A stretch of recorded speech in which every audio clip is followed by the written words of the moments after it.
Hi, this video is a quick information video on how to check out books at Williams Middle School.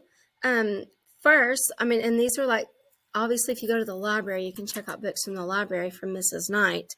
But what if you want to check out an ebook or you want to check out one from Mrs. Nichols' classroom library? So what you'll do is you'll be in your Canvas, go to English, and then click on Library Nichols. And when you click on Library Nichols, it's going to pop up and it will have a page that says, where do you go when you want to check out a book? Go to the next slide. So when you go to the next slide, this is how to check out a digital book from Mac and Via. So you can look at that if you're curious about that. Obviously, the library has its own checkout, and we went to orientation with Mrs. Knight about that. But what if you want to check out one of my classroom library books? Step one is to get the library book in your hand.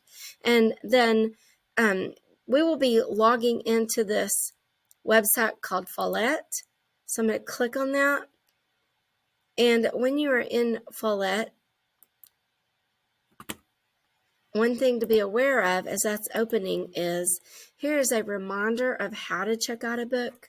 So if you just click on that how to, it will remind us that when you log in and you want to check out a book from my classroom library, the library name is Nichols, so it's capital Nichols, and the password is Wildcats1, so capital W, Wildcats1. But if you're going in through this website, then you won't need to type that in. It'll just take you straight on in. So you're opening Fallette, and it looks like it's spinning a lot. Opening Fallette.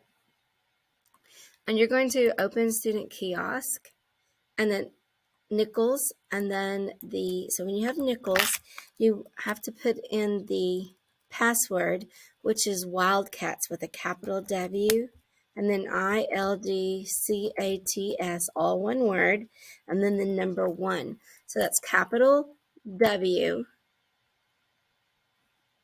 and then ILDCATS number 1, and say go. So you have Nichols, and then your name should pop up. And let's say I'm Anthony and I'd like to check out a book. So I'll go to check out, and it says, okay, well, let's find a book. Go to 7th grade. And when you're in 7th grade, it'll start populating all the books that are in Mrs. Nichols' 7th grade library. And if you don't see your book, you can kind of look through it. You can just click at the top, and you can also type it in. And it looks like it's going a little slow today. I'm just going to start kind of going through. I'm looking for Rick Riordan's The Burning Maze from the Trials of Apollo. And I didn't really see it, so let's type it in here. I'm going to say The Burning Maze. Enter. There it is. That's the book I want to check out. So it's going to take a second. It's like, congratulations, you've checked out The Burning Maze. Now let's get reading. And then, so you've done that. Once you've done that, you can say, okay, leave. But let's say you leave, and then now I'm Anthony. I'm going to log back in. I'm finished reading. I'm going to return it. So it's going to say, okay, I hope you enjoyed your book. And you say, return this book. And then you just have to kind of like click over here, and it'll go boom, boom, boom, and then it will return it. And now you're done. You can just say, okay, leave this site. And that is how you check out a book from Mrs. Nichols' classroom library.